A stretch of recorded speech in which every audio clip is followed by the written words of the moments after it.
দেখুন, পরিস্থিতি আপনাকে ডাউন করে দিতে পারে, নিজের সম্মানটাকে ছাড়তে নেই। এটাই প্র্যাকটিক্যাল বেদান্ত।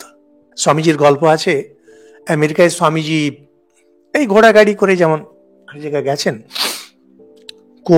কোচওয়ান যে একটা জায়গায় দেখে দুটো খুব সুন্দর বাচ্চা, ফুটফুটে সুন্দর, ভালো কোট টাই পরে।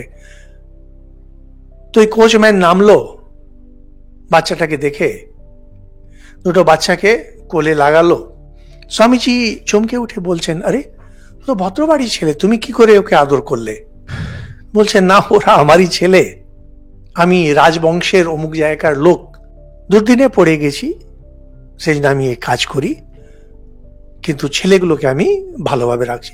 স্বামীজি এত ইমপ্রেসড হলেন, বলছেন, দিস ইজ প্র্যাকটিক্যাল বেদান্ত। নিজের যে আত্মসম্মান, নিজের যে আমিত্ব, এটা যেখানে সেখানে নামিয়ে দিতে নেই। আমিত্ব নিয়েই সংসার চলে। আপনার সমস্ত সব চলে যায়, আপনার সমস্ত সব চলে যেতে পারে, শেষে আপনার একটাই থাকবে, আর সত্য তো দুটি মাত্র, আহম अस्मि আহম ব্রহ্মাস্মি।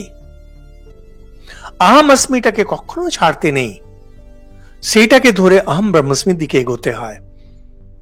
এই যে আমিত্ব, এটাকে কখনো ছাড়তে নেই। ঠাকুর বলছেন না, মানুষ যার মানে আছে হুঁশ, যে মানে হুঁশ, এটাকে কখনো ছাড়তে নেই। আমিত্বটা, এখানে অহংকারের কথা বলা হচ্ছে না, কিন্তু এখানে সেলফ রেসপেক্ট,